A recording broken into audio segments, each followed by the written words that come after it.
स्थायी समिती अध्यक्षांनी महासभेत सादर केलेल्या महापालिकेच्या वार्षिक अर्थसंकल्पावर सलग अनेक तास चर्चा आणि वादविवाद झाल्यानंतर तसेच नगरसेवकांच्या सूचनानंतर सर्व पक्षाच्या गटनेत्यांनी समतोल आणि न्याय अर्थसंकल्प अंतिम करण्याचा निर्णय घेतला।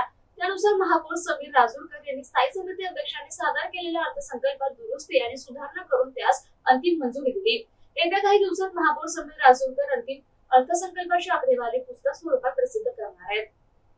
पुस्तकावरच आपल्याला सगळ्यांना आपापल्या भागाचा विकास करायचा आहे आणि आज सकाळपासून खूप कविता आल्या, खूप शेर आल्या आणि त्याच्यानंतर शायरी आली आणि उपमहापौर साहेबांनी त्या मंदिराचा कळस केला, म्हणून मलाही आता राहवलं नाही म्हणून मी कवी दुष्यंत कुमार साहेबांच्या दोन ओळी आपल्या समोर ठेवतो। सिर्फ हंगामा खड़ा करना मेरा मकसद नहीं, सिर्फ हंगामा खड़ा करना मेरा मकसद नहीं, मेरी कोशिश है कि ये सूरत बदलनी चाहिए।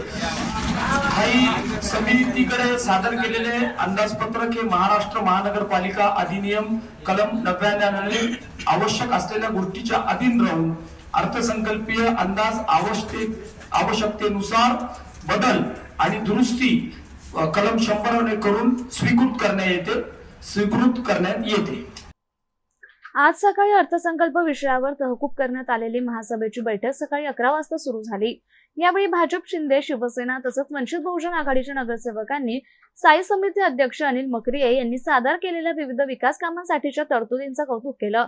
अध्यक्षांच्या कामगिरीची स्तुती करण्यात आली, तर दुसरीकडे एमआयएमच्या नगरसेवकांनी अर्थसंकल्पात अन्याय आणि पक्षपातीपणा झाल्याचा आरोप करत भाजप आणि शिवसेना नगरसेवकांना अधिक निधी देण्यात आल्याची तक्रार केली आणि अर्थसंकल्पाचा निषेध नोंदवला।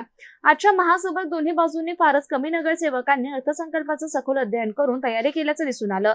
बहुतेकांनी अर्थसंकल्पाच्या नावाखाली निरर्थक चर्चा करत एकमेकांवर आरोप प्रत्यारोप करण्यात वेळ घालवला।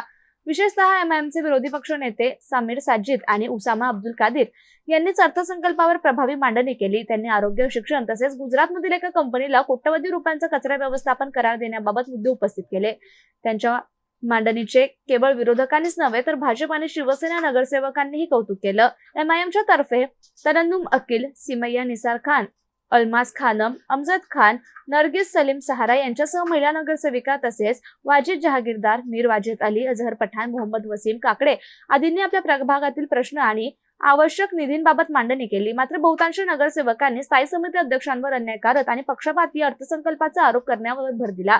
अर्थसंकल्प पुस्तकाचा सखोल अभ्यास न केल्याचं वास्तव या बैठकीत स्पष्टपणे दिसून आलं।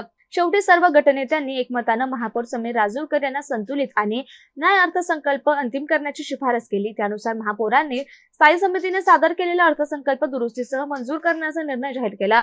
बैठकीच्या शेवटी जनगणनेशी संबंधित स्लाइड सादर करून सर्व नगरसेवकांना माहिती देण्यात आली।